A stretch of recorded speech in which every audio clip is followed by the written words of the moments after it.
Hey guys, welcome to another episode of Tales from a Sports Tragic. And I have a childhood friend. That's the best introduction that I have for him. Oroni Basu with me. Dumpu, as I know him, I've known him since I was, I think, 9 or 10. But I've known him for a very long time, and Dumpu is not really Dumpu anymore. He's one of the better cricket journalists in the country now. So, Oroni Basu, Yeah. welcome, Oroni. Humbled and embarrassed that you gave away my nickname. So, I mean, we have known each other since we were 9 and 11, so so yeah, the liberties that we can take with each everybody's other, doing right? it. Yes, yes. Yeah. Mhm. But So, I've been fortunate enough to be there in person for a lot of firsts in your life. I mean, yeah, first cricket match I was there for sure because that was first cricket match yeah, for me as well. I yeah, remember the day you got an offer from Times of India. I was there as well. Uh, yeah. yeah. That So was New Year's Day. Yeah, sorry. that was 31st. That was the 31st Yes, New that was Year's Day. a momentous. Yeah, I wouldn't get to that yeah, momentous day. yeah, Bhai, yeah. talk me through the obsession with cricket. And I wouldn't take you down too many roads over here, but talk me through this obsession with cricket from your childhood. And I think the obsession that it was a fascination to start with, and the obsession happened because of your father, our teacher, yeah, the only teacher that I can think of, and I can really say that he has played a part in my life, in yeah, my evolution. So whatever work I am doing, it's based on his teachings. That not many can get what I'm saying right now, but he's laid the foundation of me understanding cricket at that very little age. And yes, it started with your father in 96. The 96 World Cup happened, yeah, and he came. You didn't ship to our township at that time. Your father had come for a summer camp. yeah, So I watched the 96 World Cup. There was a craze. Everyone turned up for that summer camp at that riverside ground. And the way he spoke about cricket, the little things. I was actually very. There's a story because I remember that Australia match that we played during the '96 World Cup, yeah, and we were down 3 wickets down very early, 2 or 3 wickets down very early. I remember Sanjay Manjrekar actually leaving balls. yeah, So that was very fascinating for me. So when that camp started, I was 9. yeah, Your dad gave me the bat and asked me to bat there. I left a couple of balls. yeah, Everybody mocked me around there. yeah, But he put his arm around me and he said, "Why did you do that?" I thought I saw him doing it in an international match and I thought it was a skill too. yeah, So from then, the way he spoke to me, the way he talked about cricket, technique, and everything, and it was not just technique and how to play the game, it was also about the history of the game, what the game signifies, and it was all those little intricacies beyond the technique of the game that we talk about. yeah. And that stayed with me, and I became obsessed with that. So I remember your father. You also would remember we have got enough scoldings for not maintaining a diary. Yeah. Yeah. We would make up things in our diary to show to him. Yeah. So things the seeds were sown that way, I guess, That at that time. kind of stems from the fact that Papa was trying to teach us life virtues on the cricket field and not just. Yeah, yeah, yeah. Yeah. So he was not a regular coach because the challenges he faced as a coach was different from other coaches in a big city or anything. It was not an out and out. It couldn't have been an out and out coaching cap. It had to be a much bigger thing because he had to break social stigmas, taboos. True. We came from a township. You know that the township boasted of successful engineers there. Yeah. Yeah. Academics had to be the first thing. So he had to draw people into it, Yeah. and he had to also show that the kids in the township were not distracted by the game True. as much, but still hooked onto it and playing it seriously. Yeah. I mean, So, but I don't think how many did that seriously, but I think he had few expectations from some of us, and those got the most scoldings from him.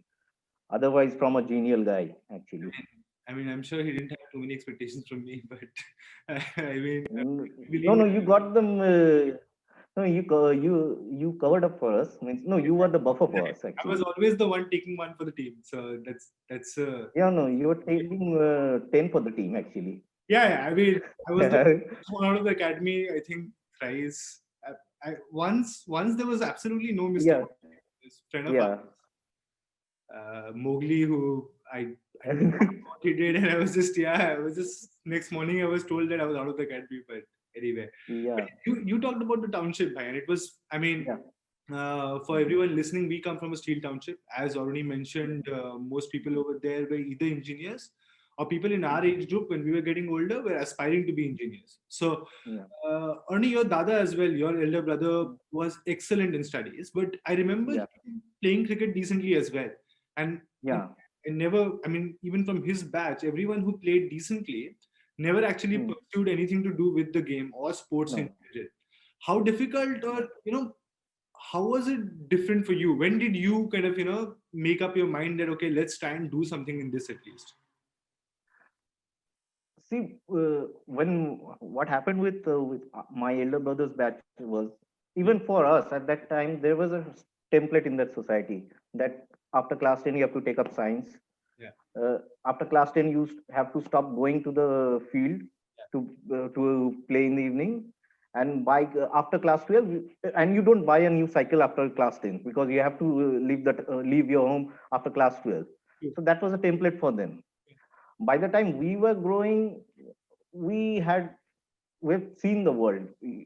Thanks to your dad, and he gave us the confidence to travel around across states, yeah, take trains, buses, ride bus on their rooftops. So we saw the world in differently. yeah, We dared more than people did. true. Maybe I swayed a little too much from Yeah, my academics kind of thing. yeah, But by the time I didn't do well in my class. Well, everyone knows I had a chance to come back, so I knew what was my best shot at reviving myself. yeah, So I gave it a thought. I gave it a thought, and I saw what was I good at, yeah, to understand the game, to know the game, yeah, and I thought this could help me to become the best version of me. yeah, I'm not saying that I'm the best cricket reporter here or I was the best cricketer around, yeah, but I'm saying I'm the best version of me because I had that upbringing kind of thing. yeah, I had something to fall back on, yeah, and which I was very confident of at yeah, that time. It was not just playing cricket there. We walked on the ground as well. mm, We made pitches there. We made concrete pitches. yeah, We made the turf pitches. yeah, The ground was renovated. mm, We used to roll the pitches. We did everything.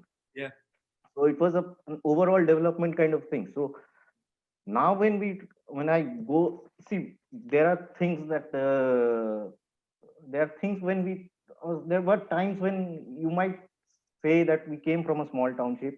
We yeah, didn't get as many opportunities as cricketers, yeah, and that's why we could not, and maybe we did not pursue it mm, properly. That's why we could not make it. But one thing that I realized when I became a cricket reporter and started going to the grounds at a junior level, maybe I see Rishabh Pant grow from a very young age. So I could see the perseverance and the sacrifices that they were willing to make. yeah, So I can put things into perspective now. So I know now there are no misconceptions about myself or regrets per se. Now I know that I was not ready to make those sacrifices at that time. So I cannot true. blame anything else. These people have, there are Indian stars. Now we talk about people coming from small towns and becoming India stars, and that's happening frequently. Yeah, Even on Natarajan at this moment. yeah, So they are reaping the rewards of their hard work. true, true. So at that time, I remember one of the things that have stayed that your father told me at that time, that better 80 to 90% is hard work and 10% is talent. Mm, However much talent you have to put in hard work. 80 or your journey has to constitute of 82 or 90% of hard work. yeah, Then only you can make those strides. So that's how now I see my life. yeah, It's like that you have to see, it's not, it's 10 years and I don't see young reporters generation next to me yeah, at the Ranji Trophy ground as well. but Yeah. I still turn up there. Yeah. That's the only thing. I can go for a Lala Raghuveer match or an under 16 match at the Stephens ground and everything, Yeah. because that thing has stayed with me, that I cannot cede my ground and that way. But just taking you a step back, and you talked about class 12th and it Yeah. not going as well as it could have. So I mean, it came from a setup where people expected you to follow the set path, where people expected us to follow the same path of doing science. Yeah. When did when did that acknowledgement and the acceptance happen that fair enough, I'm not good at this, I have to do something else? Did that take time to accept that? Because the logic that my father had for not, for me not becoming an engineer was that, like, if you become an engineer, you at least get some job. If you don't even Yeah. become that, what job will you get working in sports? I mean, when did that acceptance happen that fair enough, I can make a career in something else? No, I remember when I was traveling to Bangalore, I took up psychology and journalism for my graduation. My dad, in fact, asked me, "Are you sure? Would you rather do a BBA and then go for an MBA, kind of thing?" So I said, "No, I cannot do that. I cannot. I'm not good at that. I cannot do what. This is what I think I can do well." So Yeah. things started getting better when I followed my thing, and that I would say that came from the confidence that the years that we spent in that field. True. True. The thing that we realized that we cannot punching above your weight is a different thing, and aiming for something else which is not, knowing your limitations is also a thing at that time. So uh, I would not, you cannot ask anyone to Jasprit Bumrah to come up and become an all-rounder overnight, right? True. Yeah. There will be an aspiration, there will be talk, why can't the tail bat? Yeah. But Jasprit Bumrah cannot go back to and start focusing on his batting, right? He has to still work on his bowling. That's his primary thing. That's what he has grown up on. So, so that was it. There was that confidence. Yeah. There were bad times, but what those early teens have taught me that I could not. The match is still not over. Mhm. The match was not over. So keep playing. Give your best. You never know what's coming your way, right? And I remember you came to the Times School of Journalism in Delhi, and then Yeah. Times of India happened. Times of India was 2011, 10, 11. Yeah. 10-11. Yes, yeah. Yeah. So I mean, it's been 10 years now, Yeah. and I mean, if you can talk me through the initial parts of the journey, and Yeah. I'm sure some of it you wouldn't have really thought about, right? And some of it might have just transpired in a bigger and better way than you would have thought of. Yeah, it did. It did. Yeah. So You know, talk me through the initial days, because they are the better days to reminisce right yeah, now. Yeah. initial days, the, I was very lucky to have a boss like Alok sir. Yeah. He was very clear that how things work in Times of India. It's a big organization. You have to work your way up there. Mm. You're not going to get an international match straight away. You're not going to get an IPL match straight away to cover an IPL match or an international match. You have to work your way up there. So the picture was very clear to me. Go to the grassroots, do your Ranji Trophy properly, do it sincerely. Mm. And at that time, and everyone else, even my bosses, my seniors, all of them followed the same career path. It was like start with a very small newspaper, then graduate to the next newspaper, because you have more exposure when you're working for a small newspaper. You get more exposure. You're going to big matches, and your progress can happen much. People assume that happens much quickly. Your graduation, you as you grow in your profession. So, and that's how everyone actually went through. When every colleague that I met at the ground, Yeah. name any journalist, they all followed a similar path. True. I was different there, but and there were suggestions that you have to quit Times of India and start working for a smaller paper for your own growth. Mm. So I took it up as a challenge that why can't I do it from here only? Mm. Let me give myself 5, 6 years. Mm. Let's see where this goes. If I'm that bad, then I won't succeed anywhere. True. So in fact, I got my first IPL match after 4 years, Yeah. and and after that things started falling in place, and all of a sudden Alok sir asked me to cover an under 19 World Cup abroad, so in Bangladesh. So I still happen to be the only Times of India reporter who has ever covered an under 19 World Cup. Hmm. So that thing, so that happened because of perseverance. Yeah. That I This stuck to my guns. did it involve, say going to a lot of domestic matches, a lot of Ranji Yeah, of course. That is because that was my only way to stay in touch with the game. Yeah. If I had sat back in my office doing my regular thing and hoping someday my boss would have mercy on me and show some sympathy and chalo itne saal se kaam kar raha kuch de dete, no, I knew I had to earn it. I had to create a situation where my boss could not deny me anything. True. And to be fair, my boss was very fair in that thing only. He was, when I deserve. There were instances when people would say, even I will cover Ranji Trophy kind of thing. My boss would clearly tell them that, yeah, if you want to do it, then do it as diligently as Orani does. For me, covering domestic matches, going to local tournaments was not a was as much as a choice or as a compulsion at that time, because I had to hunt for stories. I had to, and at that time, I'm I must say honestly, there were Chetan Chauhan, sir, the late Chetan Chauhan. There were some ex-cricketers in Delhi.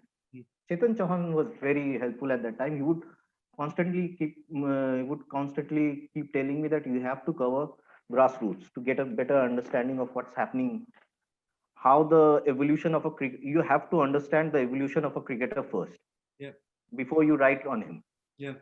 So Chetan sir would, whenever I would ask him for an appointment, he would call for he would give me a date where he would be sitting at a under 19 trial or an under 23 trial. Not many journalists know of those guys, those who turned up there. So he would sit me down. He would chat about everything, but he would also chat about those guys, Yeah. how things work, Yeah. how the system works. So Chetan sir was very helpful at that time, and there were few seniors.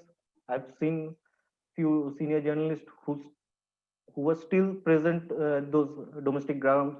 They didn't have to. They didn't have to, but it's their passion, their love, or their diligence. Yeah. They, and I knew that if I had to compete with them, I had to work as a hard like that. So, and domestic cricket really gives you a sense of where Indian cricket is. Yeah. You get a sense. It's not about judging a player on an IPL form, on an IPL knock, Yeah. or it's not about just going through records in the domestic circuit and saying why this guy is not playing.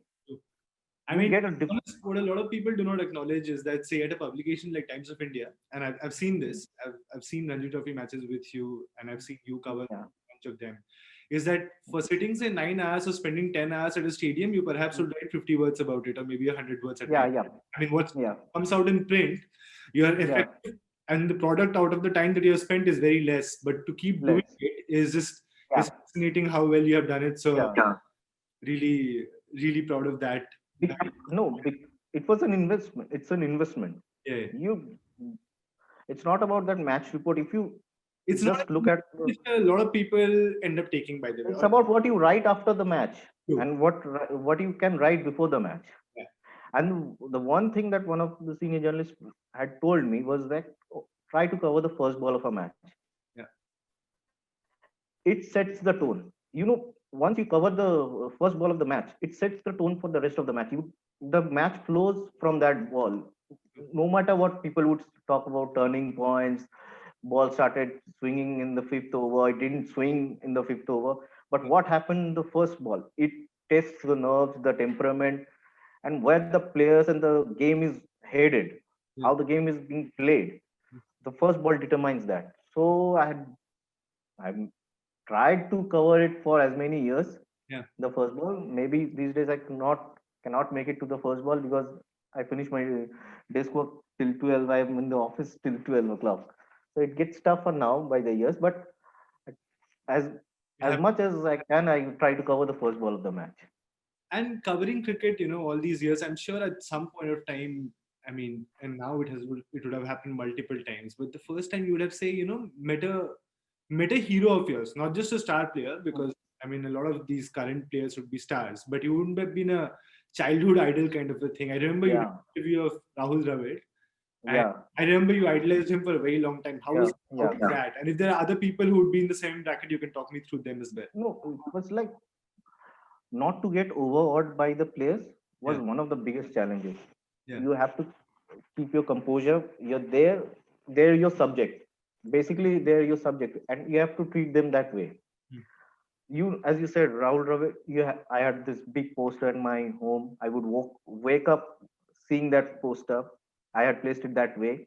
mm, There was a photo of his in my kit bag, and there's still one photo. It's that Hutch scratch card. yeah, It's still there in my wallet. It's my yeah, lucky charm. It's been there for 16, 17 years now.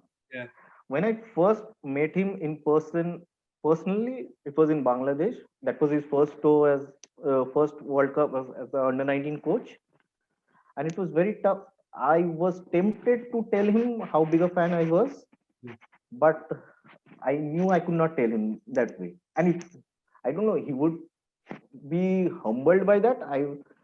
I remember I was sure that he would not be impressed by that yeah, too. yeah, yeah, But my first interaction with Rahul Dravid was he would not. It was my first Ranji match that I was covering at the Karnal Singh Stadium. yeah, India were playing a test match against West Indies. The mm, match finished early. The next day, he just ambled into that Karnal Singh Stadium. Karnataka were playing, yeah, and there were no journalists. There was one journalist from Bangalore, and other journalists did not turn up at that time. yeah, So he came and he shook hands with that Bangalore journalist because he knew him, yeah, and he turned around and saw me and he said, "You're new." yeah, I said, "I'm. This is my first Ranji match, sir. I work for the Times of India." yeah, He came. He gave a pat on my shoulder and said, "Good luck with your career. Hope yeah, you do well." yeah, And that was the humility. And I was awestruck at that time, but I could not give it away at that time. I could not have said, "Sir, I'm a big fan," and I could not have said anything. But there have been temptations when I wanted to take out my wallet and show him that scratch card. yeah, yeah. But I would say I would keep it to that only. Fair enough, actually, because I remember this very clearly. I think I was in class seven. I was in Bangalore, and I Yeah, you were at the NCA at that time. The NCA had just started. yes. Yeah, So I managed to ask him for a picture, and he took. yeah, I mean, he posed with me for the picture, and then he explained that never ask anyone for a picture ever, because yeah, yeah, you should try and become the best version of yourself and not try to yeah. be someone else. I mean, I was too young to So, understand then, but so yeah, that's why that's what he always, whenever I brought up the topic of talent, yeah, he would always say, I would, he would always say talent is very subjective, yeah, and talent is a very overall thing. It cannot be a separate thing from a character. true, Talent comprises of hard work, your ability, your mental strength. Everything is a talent. yeah, You can talk about skills yeah, other separately, like someone with a bat, someone with a ball, they have better skills. yeah, So just to tell them they're talented mm, is actually a bit demeaning for the players, mm, because there are players like an Akash Chopra true, would say, yeah, but he worked immensely hard. true, I yeah, speak to Tarak sir, and he said he's mm, one of his best favorite pupils, because he would also, I could relate to the stories of Akash Chopra, because Tarak sir would say that whenever he didn't play a match for Sonnet, yeah, he would sincerely do the scoring for the team too, true, very neatly. yeah, And that's one thing that your dad, our sir, would harp on, that yeah, you are a team man. And actually, I got very good at scoring also at that time. yes, yeah, yeah, So that's what Rahul Dravid says, that hard work, sincerity, diligence, mental strength all come together to become a talent kind of thing. He had told me during an interview. true, So you can say that he has better skills. His skills are extraordinary, yeah. but to call it and say that he's talented, the others are not as talented is unfair kind of thing. That sounds like a very, very insightful meeting. I'm Yeah. sure. Are there any other, like mean, heroes where you just felt like, should I just tell him that I'm a big fan? Has there been a moment where you've been a little, awestruck by the presence of a cricketer or any other sport for that matter? No, I've never been awestruck. I've Yeah. been jittery approaching them Yeah. because their personalities are such. Yeah. But I could not afford to be awestruck. I had to be professional and I had to be ruthless kind of thing. Good. I had to ask the tough questions too. Awestruck inside. I'm not. I'm definitely. And awestruck, yeah. I was, yeah. It gets like, what if he knows me by my name? True. What if he gets to know me by my name? Yeah. That would be a big day for me. True. So, But are there any yeah, other, that's happened. any others like who's right up in the list? No, luckily, what has happened with me that my formative years as a journalist was mainly restricted to domestic cricket. True. Yeah. So I've seen players grow. So the camaraderie that I have with the younger lot, say a Rishabh Pant or Ishan Kishan or Navesh Khan or anything, is different to the players who were already established at that time. Yeah. So the players that I interact with, it's much more easier. So, so maybe a Virat Kohli going for a Virat Kohli interview, you're nervous. Yeah. Because he doesn't know you personally per se. True. At that time, but no, I would rather proudly say that I have never been that awestruck that has come in my way of my work actually. Fair enough. I'll ask you about a couple of listicles, as they say now. Yeah. So I mean, you have covered so much domestic cricket, so I ought to ask you five innings that you kind of distinctly remember being at the ground for. I mean, just because not a lot of people would watch domestic cricket in general, so and it can be from any level. I would say an innings that Puneet Bish played against Baroda. Okay. And that was my first season. He scored a double hundred and he was batting with the number 11. He scored his 150 runs with the number 11. Wow. And Irfan Pathan this was 2011. Irfan Pathan was about to make his comeback. Okay. And he had already taken 7 wickets with the new ball. Delhi were 88 for 6. Roshanara, where was it? No, it was at Kotla. Kotla. Ashish Nehra had taken 6 in the first innings, and then Irfan Pathan had come and wiped out the top order, middle order, everything. They were 88 for 6. Yeah. Puneet Bish had scored a double century, and Delhi had won by an innings, I guess. For that. Okay. That was an incredible knock. One knock that I say Shikhar Dhawan's was a turning point in his career. I would say it was against England. He was playing for Delhi in a warm-up match against England. It was right before his Test debut. Yeah. He scored 100. What he looked something else. He was batting like a beast that day. He was playing Stephen Quinn. Yeah, that was off the cuff. I would Unmukh Chand's 150 at Roshanara. Okay. Yeah. There was one knock Mandeep Singh played. Yeah, at Roshanara. They were bowled out for 75 in the first innings. Delhi scored 150. Mandeep came and scored a attacking 100. And Punjab won it very easily. Won the match very easily. That was, and in the same season, Shikhar also played one. Yeah, those two knocks defined Shikhar's career. Shikhar scored a 4th innings 100 against Maharashtra, and after those 2 innings he was drafted into the side. Yeah, and Wasim Jafar in the Ranji Trophy final indoor. 80 odd. Yeah.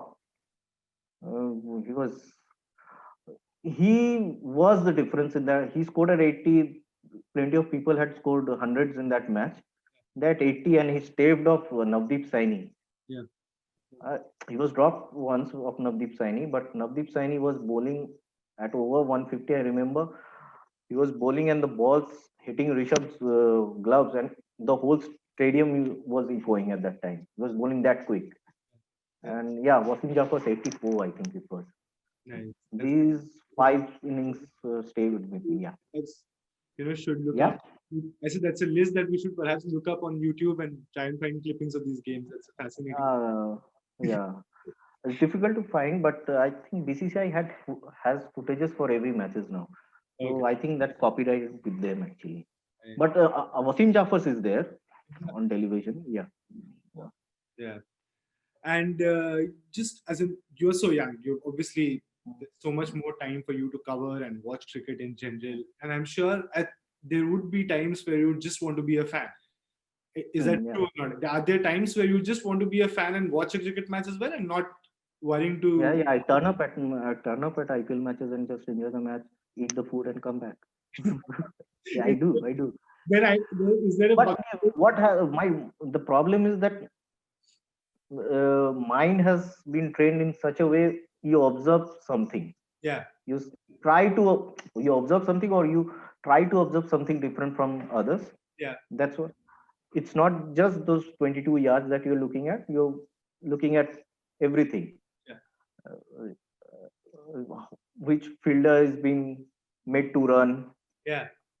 from Small from this square things, leg to the other small things that you would notice while yeah, you yeah. stadium for sure. So Yeah. you, It need not be on the pitch. So, oh, you wanted to, actually I missed out KL Rahul's 2 centuries in Dulip Trophy final at Kotla. Oh no. okay. Just before going to that Australia tour, he was batting magically. I think in the fourth innings he got out, and South Zone were bowled out the next for another 30 runs.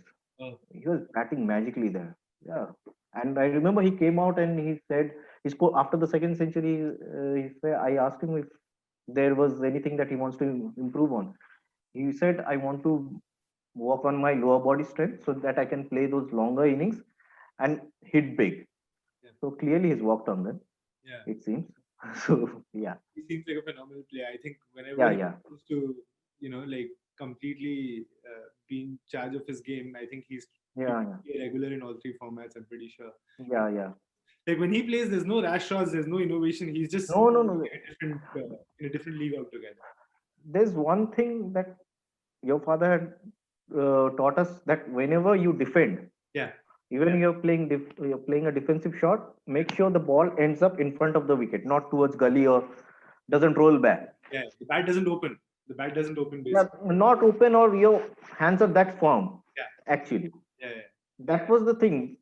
Robin Uthappa batted. There was Karun Nair batting. There was Stuart Binnie batting. Mm. Everybody scored runs. They scored, opened up the field, kind of thing. But everything that he hit was in front of the wicket. That's what you could see the difference here in Shubman Gill and Mayank Agarwal also. Yeah. That Shubman Gill was, even in the warm-up match, Shubman Gill was hitting everything in front of the wicket, and Mayank's defensive shots were ending up at gully. So you could see the trouble that this boy would do better than Mayank in this tour. So that's what's happening actually. More likely to do well, perhaps, with More likely, yeah. certain kind of skill set. Fair enough. But why is there a certain, say, wish list of events that you would want to see? And this can be any sport. I mean, can be. I'm sure you would have seen other sports as well, but other I sports. would have, I would have loved to see Usain Bolt run. Obviously, Yeah. Okay. of course. Yeah. I would have. I really want to witness a kickoff of a football World Cup. Okay. Okay. Yeah. Kickoff, not the final, just kickoff. It's amazing. Everything, the months of expectations and excitement culminates there actually. True. Football World Cup, a Boxing Day test match, maybe. MCG. Yeah. Yeah. Absolutely. Yeah, these three things, and obviously a cricket journalist would always want to go to Lords to cover match. So these four of the cup, yeah, I would have, maybe even now I would want to see a 100-meter Olympic run. Yeah, Yeah. and that's something else. That's something else. I was just That going to 100 say meter. maybe seeing Bolt run wouldn't happen. I mean, except for maybe No, that would not happen. So yeah, unless he makes a comeback even, from somewhere. But no, no, the 100-meter run is something else. completely different. Yeah. I read somewhere recently that the silence which precedes those 9.5 Yeah, the seconds. theatrics, the antics, Yeah, it's just different. Absolutely. it's different. I've heard from Alok sir actually. So Yeah, I'm sure. I you mean, are transported, you're transported to a different world. They take you to a different world for those 10 seconds. yeah. I And mean, it's even amazing how much you can do for those, how much you have worked for those 10 seconds, and how much of memories you leave behind for those 10 seconds too. It's true. amazing. And very, very curiously, and someone wrote about this, and that's why I remember this vividly, is that no one actually instructs or expects you to stay shut before the 100-meter final goes, Yeah. starts. Because, say, for example, in tennis, you have, You have to keep that adrenaline running, right? yeah, but the crowd, say maybe 80,000, 100,000 at times, just collectively goes quiet before the race starts. And it's Yeah. insane how without an instruction, people kind of understand the magnanimity of the situation. And it's I would fascinating. That's a great wish list item to have. remember Yeah. I remember the first walk I took at Eden Gardens to the center pitch. Yeah. I was 13 Yeah. at that time. We went for the CAB tournament. We went for those registry, Yes. that 95 points tournament, you would remember. Yeah. I walked down, and there was that Bengal team practicing. There were Deep Das Gupta, Nikhil Haldipur. I was somehow very fascinated by Nikhil Haldipur. Uh, they were practicing, Yeah. and 2 months later, that match happened, India Australia. Yeah. And I would look at the pavilion. I would say, this is where Steve-O would sit, Shane Warne would sit. Yeah. And when I walked to that center pitch, Yeah. I looked around. Yeah. I felt dizzy. Yeah. It's so intimidating. True, true, true. And I could imagine what it's like when there's 100,000 people in there. What it's like going in there, taking your guard. Yeah. I felt dizzy at that time. It was unbelievable at that time. That was one of those things, that those are reality checks kind of thing. It's not easy when they're playing there, right? With 100,000 people. First time I went to Eden, and I think this was Yeah. a year before, because I think I was playing 95 points a year before. But I Mm. plugged out grass and I got it back home. Mm. I mean, basically worshipped that grass for a while. Yeah. Yeah. Yeah. None of that kind of, makes sense, or as in, made sense to a lot of other people around me. But I was just, No, it won't. yeah, the aura of that place was just enormous. I think, Yeah, yeah, it was fascinating to be the there. history with that. No? Yeah, And yeah, I'm thankful that your dad would always talk about the history of Eden Gardens also, right? It was not that Eden Gardens was not a cricket ground, only a cricket ground for us. For a 13-year-old, he would also talk about the football matches that happened there. true. Yeah. The drama that has taken, it's a theater, right? So yeah, it's a different feeling altogether. Now you go there and you're on the other side, Yeah. but you can feel when a young boy walks out there and what he's feeling there, Absolutely. right? I think as we grow older, and I was very Yeah. fortunate, and I think you've stayed there as well, but we have stayed in the Salt uh, Lake, yeah, dormitory in the and VYBK Salt Lake Stadium, stadium, yeah. yeah, And yeah, yeah. I, Monami, the restaurant, yeah, so I, yeah, yeah, I walked into the hotel, which now is there inside Salt Lake Stadium, and there's some issue with yeah, so I just walked out straight and I was going to the reception to complain. And at yeah. somewhere in between, I was like, no, boss, not over here. No word. For a very Yeah, long time, for 40 of us in a single room, we were crammed up. and we were desperate to get in there. We Yeah, used to be yeah. desperate to get in there. Yeah, Yeah, so it's very humbling to go back to these places and just yeah, go in and go out and normalize the fact that yeah, you're now working there. You don't need to, lie. yeah. I remember when I first went to Salt Lake Stadium. There was some the Japan team came there to play in 2001, Okay, okay, and they were practicing under lights, yeah, and we would peep through those stands yeah, what was happening there. yeah, And that Hyatt hotel was coming up, and we used to practice on those volleyball courts yeah, actually. yeah, Practice, and that Hyatt hotel. So things have changed. yeah, I've seen both sides of it, yeah, kind of thing. yeah. So yeah, there is a reference point when I go back to the stadiums, right? So Yeah. Thank you so much, bhai. This is proper walk down memory lane for me, yeah, of for course, of for you course, as well. Yeah, thank you so much for this, and all yeah. the best with with covering sports right now during the pandemic. Yeah, Hopefully to bigger yeah, things very soon. yeah. Yeah. Hope to see you soon, man. Thank you guys. Very soon, Sure. hopefully. Of course. Sure, sure. Thanks. Thanks for having me. Yeah. Bye bye. Thank you. Bye. Bye, bye.